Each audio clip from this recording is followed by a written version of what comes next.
Dneska je piatok, 26. júna 2026. A ja som sa rozhodol, že si dneska rozplánujem deň.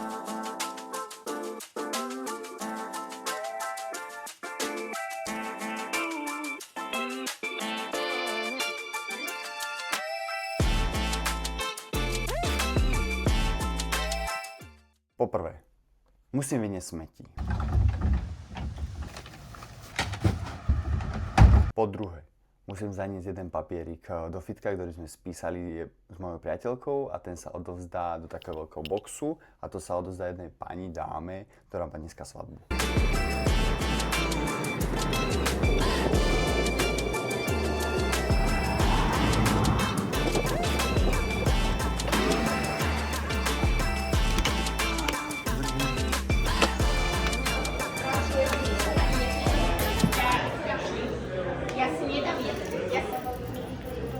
A keď si dám toto?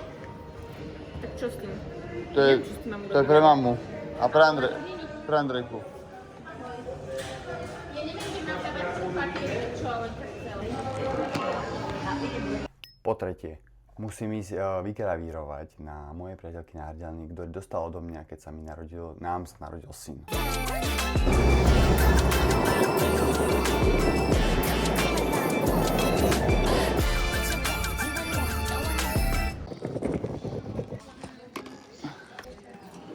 Ja som tu si dával robiť, náhrdelník som od vás kupoval a chcel by som na ňo dať vygravírovať meno.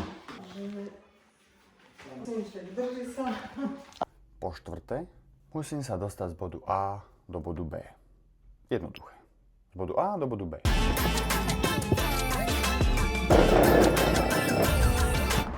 Dneska je piatok, 26. júna 2026 a zajtra má byť až 36,7 stupňov. Ja sa idem uvariť práve teraz. Normálne sa idem uvariť, je také teplo vonku, že proste neviem, čo idem robiť. To je katastrofa. Katastrofa, aké je dneska teplo. Prosím o schladenie, lebo toto nevydržím dlho.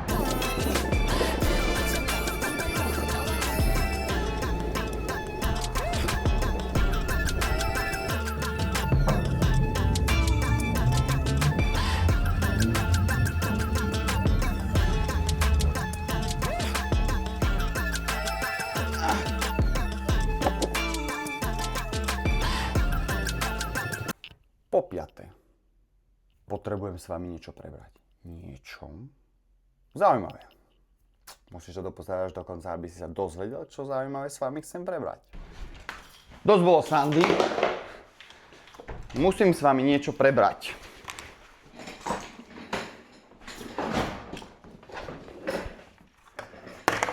Chcem s vami prebrať niečo veľmi dôležité. Niečo, čo je pre mňa dôležitá vec. A to je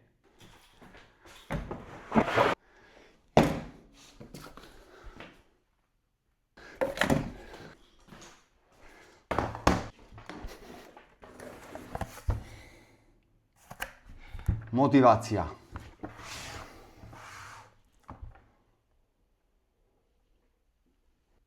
I had that one viewer, and that viewer made me keep going. And each day and more, week 2, I started averaging 4 viewers. Week 3, 8 viewers. Week 4, 20 viewers.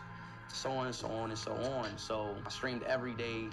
I didn't care about nothing else but YouTube streaming. Dreams without goals are just dreams. Come on. And ultimately, they fuel disappointment. Exactly. On the road to achieving your dreams, you must apply discipline, but more importantly, consistency. Because without commitment, you'll never start, but without consistency, you'll never finish. Everybody has a turn back moment. You have a moment where you could go forward or you can give up. But the thing you have to keep in mind before you give up is that if you give up, the guarantee is it will never happen. That's the guarantee of quitting. That it will never happen no way under the sun. The only way the possibility remains that it can happen is if you never give up no matter what. To bolo pár motivačných videí. A všade sa rozpráva o tom, že musíš začať, musíš mať disciplínu a musíš vytrvať. Konzistencia. Proste, to sú tie najdôležitejšie fakta. Ja som vo videu jednom už povedal, čo si myslím o motivácii. Motivácia ťa naštartuje, že poď niečo spraviť. A keď niečo budeš robiť pravidelne a budeš disciplinovaný, lebo tak vzniká disciplína, keď niečo robíš pravidelne, a donútiš sa aj v tých najhorších fázach svojho života, kedy sa ti fakt nič nechce, byť disciplinovaný, motivovaný, tak to dokážeš. Ja tieto videá pozerám dosť často. Lebo keď niekedy mi upadá disciplína, tak chcem, aby motivácia nakopla. A zase disciplína vystúpi hore, na vyšší level. A ja som motivovaný a zároveň disciplinovaný. Lebo disciplína ťa udrží to robiť väčšine, pričom motivácia ťa len nakopne robiť tú danú vec. Treba byť motivovaný a treba byť disciplinovaný. Ja už som hovoril vo minulom videu, že ako ja mám disciplínu na bode mrazu. U mňa je disciplína na bode mrazu. Takže vám chcem povedať, že motivácia je fakt super vec. Sledujte videá, ktoré vás motivujú a keď strácate disciplínu, tak si ich v tom momente pustíte a motivácia vás približí k disciplíne, ale potom už musíte disciplínu udržiavať na vyššom leveli. Po šieste, potrebujem si dokončiť nejaké pracovné veci vo firme a presunúť sa domov na obedík, lebo obedík milujem.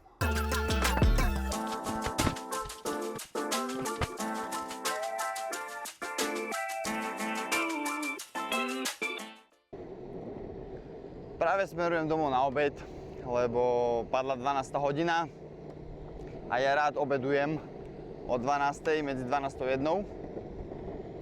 A teraz ma zastavil jeden chalan, že kámo, ty máš dieru na riti.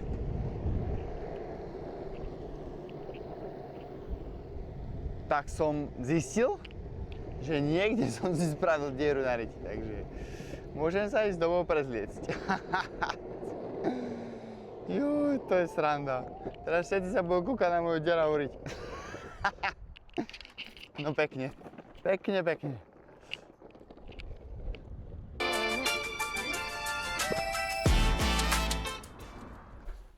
Musím vám ukázať moje gate.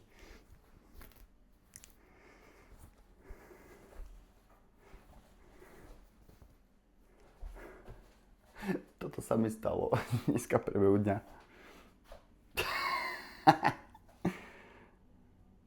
Strašne sa z toho smejem, lebo hovorím, keď mi kupujete gate, toto som dostal od svojej priateľky, tak mi nekupujte, to je L-ko, je potom XL-ka. No, sú pohodlné, ale tak dopadnú, keď sa ja koľkokrát musím zohnúť, zobrať, prechádzam na longboarde, tam robím trhavé pohyby. Takže takto vypadajú moje gate.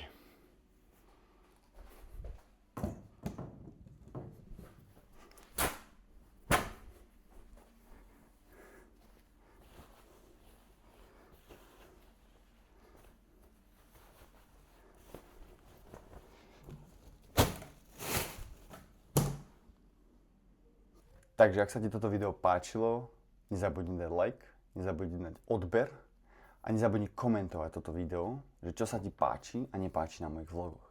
Lebo to ma môže posunúť vpred. Takže peace.